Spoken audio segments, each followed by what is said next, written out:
Trump peace deal की तो बात हो गई, समझौते की बात हो गई। अब दोनों तरफ कह रहे हैं कि हम जीते हम जीते। किसकी बढ़त रही? जिस ईरान को समझा था कि खत्म कर देंगे, वो तो बताया जा रहा है कि नया सुपर पावर बन के निकला है। देखिए अंकुर, दरअसल ये अमेरिका या ट्रंप की सीधे सीधे एक बड़ी हार है।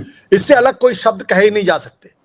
आपको याद होगा कि आपके प्रोग्राम में लगातार मैं कहता रहा, जब युद्ध समाप्ति का ऐलान नहीं हुआ था बल्कि यह कहा गया था पॉज किया गया, तब भी मैंने कहा था कि देखिए अब युद्ध दोबारा शुरू नहीं होगा, क्योंकि ट्रंप बुरी तरीके से फंस चुके हैं, उनकी राजनीतिक हार एक तरीके से हो रही है। और अगर इस युद्ध को वो अगर दोबारा शुरू करते हैं या शुरू करने की कोशिश भी करते हैं तो इससे ट्रंप का राजनीतिक करियर पूरी तरीके से बर्बाद और खत्म हो सकता है।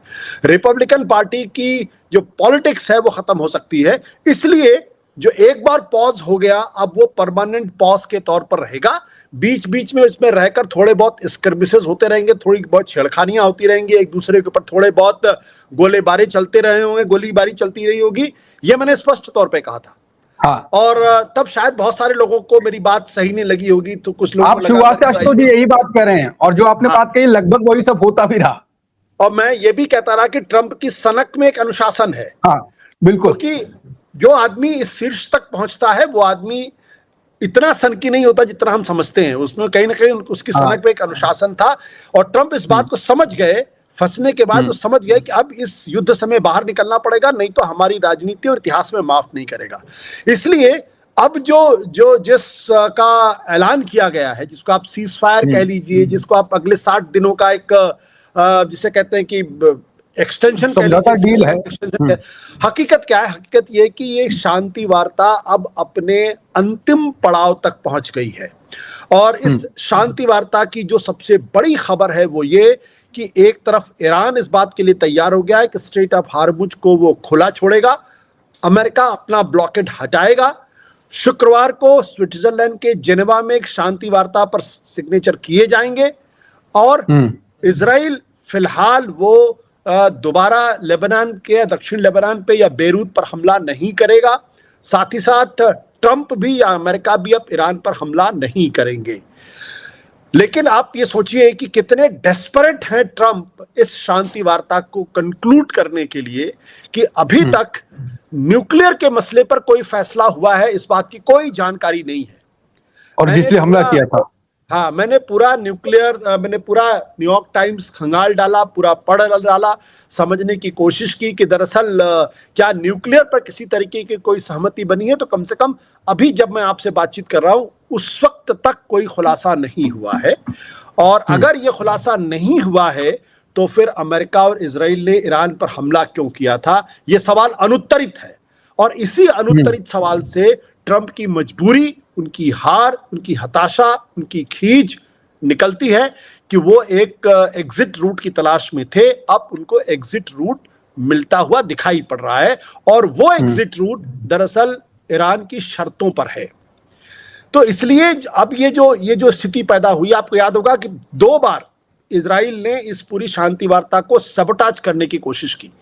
एक बार जब सबोटाज करने की कोशिश की, कुछ मिसाइल दागने की कोशिश की, दागे भी, तो अमेरिका के राष्ट्रपति ट्रंप ने जो इजराइल के प्राइम मिनिस्टर हैं बेंजामिन नेतन्याहू को फोन करके डांटा, और उनको जिन शब्दों का इस्तेमाल किया वो भी जनता दुनिया ने सुना। मतलब डांटा, और उसके बाद पब्लिकली कहना कि हमने तुमको ये कहा है, और पागल कह दिया। हाँ, अभी क्रेजी। और अभी जब दोबारा उन्होंने लेबनान पर हमला करने की कोशिश की, बेरूत पर हमला करने की कोशिश की, तब भी ट्रंप ने कहा कि ये आदमी जो है सोच समझ के फैसले नहीं करता है। तो जो बात मैं आपसे उस वक्त भी कह रहा था, बहुत सारे लोग मेरी बात से सहमत नहीं थे कि दरअसल इजराइल जो है उसकी पूरी ताकत जो तोते में, और उसका तोता कौन है? वो है अमेरिका। जब अमेरिका चाहता है तो इजराइल गजा के अंदर घुसकर बड़े पैमाने पर खून खराबा करता है, पूरे गजा को पूरी तरीके से नेस्त नाबूद कर देता है। 72,000 से ज्यादा लोग मारे जाते हैं, जिसमें मासूम बच्चे, बड़ी संख्या में औरतें हैं। और अमेरिका चुप था उस वक्त, ट्रंप नहीं था, उस वक्त बाइडेन का एडमिनिस्ट्रेशन था।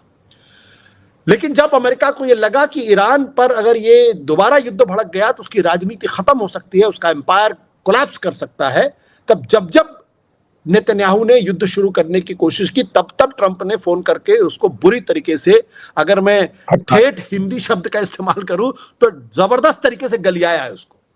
हाँ, और ये डांट फटकार लगाई और गलिया दिया कि दोबारा मतलब इस तरह की हरकत मत करना। तो अगर नेतन्याहू की हिम्मत है तो अब वो बैरूत पर हमला करके देखे, जिस तरीके से वो गजा के अंदर घुस गए थे। तो ये जो एक भ्रम बना हुआ था कि इजराइल जो है वो ताकत है, दरअसल वो अमेरिका को गाइड करता है, ये गलत बात है। इसलिए अब ये युद्ध विराम जो है वो हो चुका है। कुछ जो मामूली सी बारीकियां हैं उस पर चर्चा हो जाएगी, और अगले 2 महीने तो छोड़ दिए, अब लगभग आप मान के चलिए कि स्टेट ऑफ हार्मुज खुला रहेगा, बशर्ते बीच में कोई अड़ंगा ना, अमेरिका की तरफ से कोई अड़ंगा ना पड़े, तो कम से कम इजराइल की वो हैसियत नहीं है। तो आशुतोष जी, जिस प्रकार से आपने कहा कि ईरान ने अपनी शर्तों पे मना लिया और जिसलिए हमला किया था परमाणु वाला मामला, वो तो अभी उसका जिक्र भी नहीं हो रहा है। सोर्सेस के हिसाब से कुछ आ जाए बात, वो अलग चल रही है। तो अब मध्य पूर्व की और दुनिया की राजनीति किस प्रकार से संतुलन जो है पूरा बदल गया है, कैसे बदलेगा? और मोदी तो युद्ध होने से पहले इजराइल गए थे, नेतन्याहू से मिले थे, वो भी बाद में जोड़ेंगे इस मुद्दे पे। थोड़ा सा मैं इतिहास में लेके जाऊंगा। जब 1945 में जब सेकेंड वर्ल्ड वॉर खत्म हुआ, तो उसके पहले तक इंग्लैंड, ब्रिटेन एक दुनिया का नंबर 1 सुपर पावर कंट्री था। लेकिन उस युद्ध ने ब्रिटेन की कमर तोड़ दी, भारत छोड़कर उसको भागना पड़ा। और उसके बाद से जो बादशाहत अमेरिका के शुरू हुई, वो तकरीबन 55 साल इधर, 25 साल इधर आप जोड़ दिए तो तकरीबन 80 साल की बादशाहत अमेरिका की थी। उस बीच में सेकेंड वर्ल्ड वॉर, उस बीच में जो है वो कोई विश्व युद्ध नहीं हुआ, शीत युद्ध हुआ। सोवियत यूनियन की तरफ से उसको बड़ी चुनौती मिली। सोवियत यूनियन कोलैप्स होता है, कोलैप्स होने के बाद चीन एक बड़ी ताकत के तौर पर उभरता है, और चीन अमेरिका को खुले तौर पर एक प्रतिद्वंदी के तौर पर अपने आप को स्थापित करता है। उसकी अर्थव्यवस्था में गजब की सामर्थ्य दिखाई पड़ती है, लेकिन अमेरिका की बादशाहत लगातार बनी रहती है। इस युद्ध ने अमेरिका की बादशाहत को इतने गहरे घाव दिए हैं कि अब दुनिया में अमेरिका की जो बादशाहत है उसको लेकर बहुत बड़े सवाल खड़े हो गए हैं, जिसे कहते हैं decline of a great American empire. अब वो साथियों ने भी तो साथ दिया। हाँ, अब वो डिक्लाइन शुरू हो गया है। लेकिन इसका यह मतलब नहीं कि अमेरिका जो है वो पाकिस्तान हो गया, ऐसा नहीं है।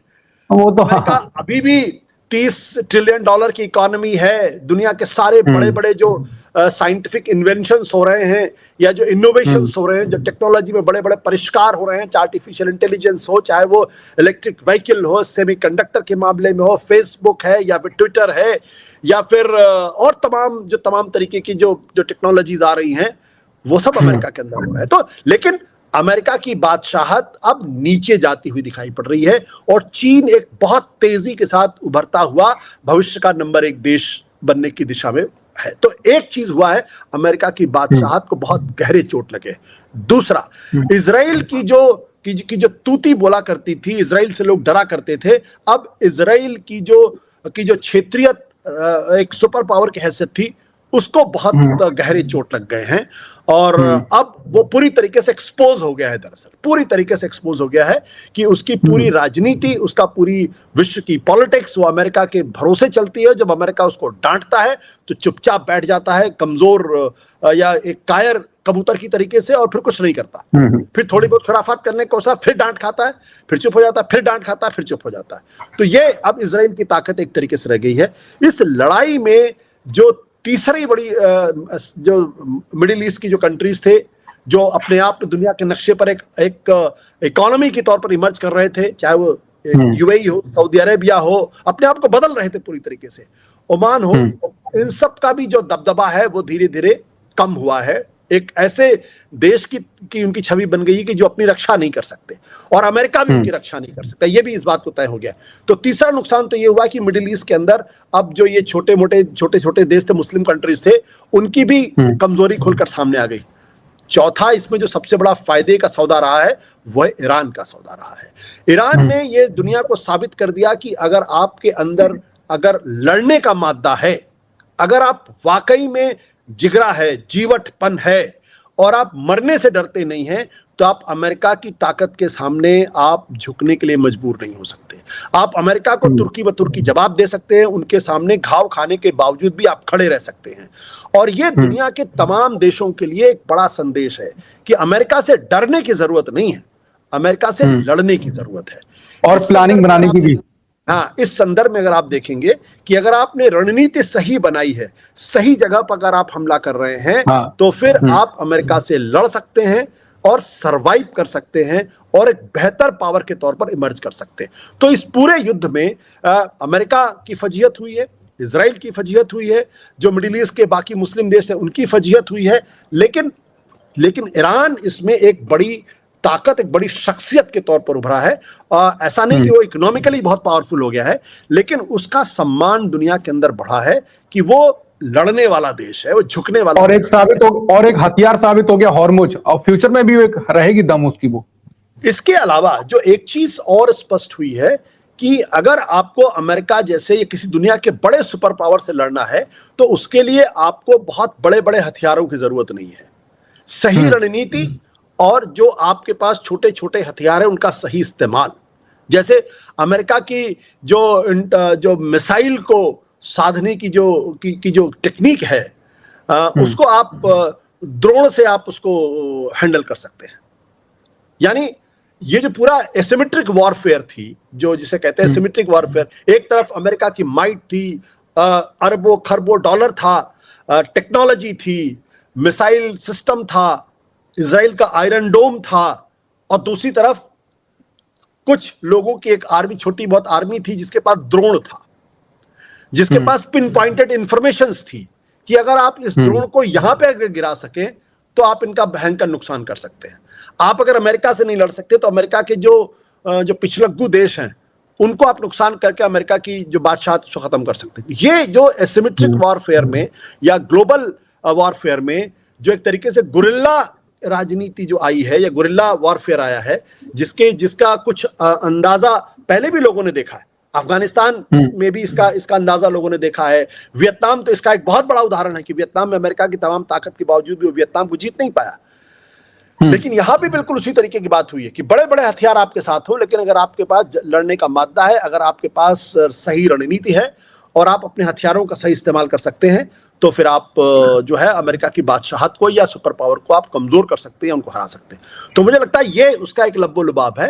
अब फाइनली शांति वार्ता के शब्द क्या होते हैं, उसकी भाषा क्या होती है, वो देखने वाली बात होगी। लेकिन मुझे लगता है कि मैंने आपसे उस वक्त भी कहा था कि आपको ध्यान होगा कि मामला न्यूक्लियर वॉरफेयर का है ही नहीं, ये तो एक बहाना था ईरान को नेस्तनाबूद करने का। और ईरान एक चीज चाहता था कि हमको हमारे ऊपर हमला ना हो, इसका वायदा आपको हमें करना पड़ेगा।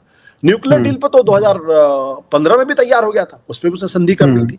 या 28 फरवरी को जब ये युद्ध शुरू हुआ था, उस वक्त भी ओमान के माध्यम से जिनेवा में बातचीत हो रही थी और उस वक्त भी वो न्यूक्लियर डील पर संधि था। तो न्यूक्लियर डील कोई बड़ा मुद्दा नहीं है, लेकिन वो ये चाहता था कि हमें ये भरोसा दिया जाए कि हमारे ऊपर हमला नहीं होगा, और मुझे लगता है कि अमेरिकन ने वो भरोसा उनको दे दिया है। बिल्कुल, जो मुआवजा है वो भी मिलेगा और जो संपत्ति जब्त थी वो भी मिलेगी और वादा भी किया जाएगा। बहुत चीजें हैं जिसमें साफ साफ नजर आता है कि ईरान की। आशुतोष जी, अब भारत को क्या करना चाहिए? भारत तो इसमें एक दर्शक बन के दूर से देखता रहा, पाकिस्तान पीस मेकर बना है, उसकी इतिहास में पहली बार पाकिस्तान की चर्चा हो रही है इस मामले में, और भारत तो पीछे छूट गया। क्या इसको पश्चिम एशिया की नीति बदलेगा, नहीं बदलेगा? देखिए, हमारी जो विदेश नीति पूरी तरीके से मिडिल ईस्ट को लेकर पूरी तरीके से एक्सपोज हुई है, और मोदी सरकार को अपनी जो विदेश नीति है उसको नए सिरे से कैलिब्रेट करने की जरूरत है, उसको नए सिरे से एक तरीके से नई दिशा देने की जरूरत है। जिस तरीके से हम दुनिया में परसेप्शन चला गया कि हम तो पूरी तरीके से अमेरिका के साथ हैं और अमेरिका लगातार हमारा अपमान कर रहा। देखिए, महत्वपूर्ण बात क्या है कि हम अमेरिका के साथ, दुनिया में परसेप्शन है कि अमेरिका के साथ, और अमेरिका हमें रोज अपमान कर रहा। अभी हाल का जो फैसला अगर आप देख लीजिए, हमारे जो 3 सी फेयरर्स थे जिनकी मौत हो गई अमेरिका के हमले में, और अमेरिका उस पर बजाय अफसोस जताने के वो सीना चौड़ा करके हमको हेकड़ी अपनी दिखा चेतावनी आदेश दे रहा। हाँ, तो ये, और हम जिस तरीके से इजराइल के साथ जाके खड़े हो गए और हमने ईरान जैसा अपना दोस्त इस युद्ध में खो दिया है, तो उसकी वजह से हमारी जो अंतर्राष्ट्रीय छवि थी उसको नुकसान हुआ है।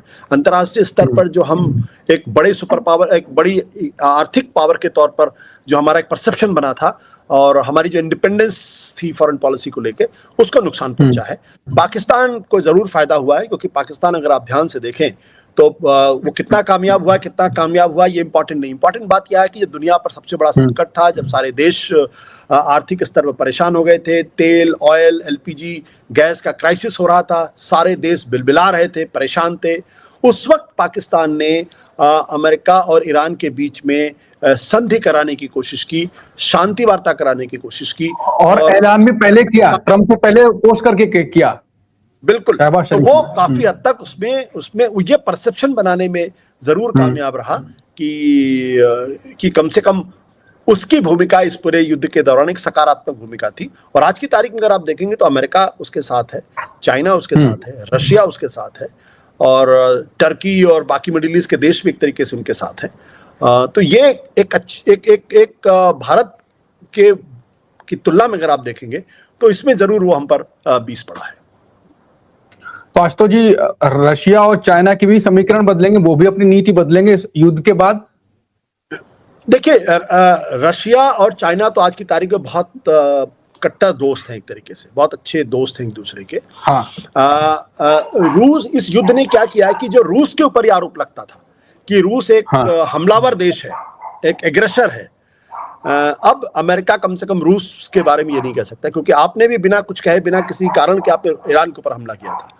तो उस लिहाज से जो एक नैतिक ताकत होती किसी देश की, दूसरे को ना कहने की या दूसरे को समझाने की, वो नैतिक ताकत आज की तारीख का अमेरिका खो चुका है, और वो रूस को ये नहीं कह सकता कि आप गलत रास्ते पर हैं। और इधर आप देखिए कि रूस और यूक्रेन के बीच में थोड़ा युद्ध तेज हुआ है, और शांति वार्ता की कोई उम्मीद वहां दिखाई नहीं पड़ती है। हालांकि रूस के हक में होगा कि अगर वो इस युद्ध को रोके और वो अपने आप को रीग्रुप करने की कोशिश करे, क्योंकि युद्ध अब काफी लंबा खिंच चुका है और उसमें रूस के लिए बाहर निकलने का कोई रास्ता दिखाई नहीं पड़ रहा है, क्योंकि यूक्रेन उसके सामने झुकने को तैयार नहीं है।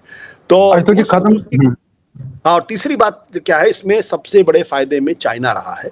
चाइना चुपचाप पूरा खेल देख रहा था, अंदर से वो ईरान की मदद कर रहा था, ईरान से तेल ले रहा था, ईरान को टेक्नोलॉजी दे रहा था, इंफॉर्मेशन शेयर कर रहा था। और जब अमेरिका की बादशाहत को चोटें पड़ रही थी, तब चाइना जो है वो किसी कोने में बैठ के जरूर बड़ा प्रसन्न हो रहा होगा, क्योंकि देखिए आपका दुश्मन प्रतिद्वंदी अगर उसको घायल हो रहा है तो जो सामने वाला है वो तो उसकी ताकत तो भले ही न बढ़े, लेकिन उसको तो इस बात का अंदाजा होगा कि जो सामने वाला था उसकी ताकत लगातार कमजोर हो रही है। तो चीन इस मामले में एक बड़ा प्लेयर बनके इमर्ज किया है। वो जाते जाते तुरंत एक शब्द याद आ गया, जयशंकर से जब पूछा गया तो पाकिस्तान के बारे में उन्होंने कहा कि भारत दलाली नहीं करता। अब पाकिस्तान ने तो मध्यस्थता करके, और तो वो शब्द दलाली का इस्तेमाल करना, और आज की स्थिति को देख के क्या कहेंगे? ये उनकी खींच है दरअसल, वो अपनी खींच निकाल रहे हैं, इसके अलावा क्या कहा जा सकता है। अगर मीडिएशन करना दलाली है तो फिर ऐसे बहुत सारे मौके इतिहास में हैं, और पाकिस्तान को इससे निश्चित तौर पर फायदा हुआ है, और भारत को अगर नुकसान ना भी हुआ हो तो कम से कम भारत की जो छवि है उसमें कोई इजाफा नहीं हुआ है, कमजोरी हुई है बिल्कुल भारत की जो छवि पहले थी उसके मुताबिक। तो कुल मिलाकर अब भारत, ये युद्ध है, ईरान ने जो सिर्फ युद्ध ही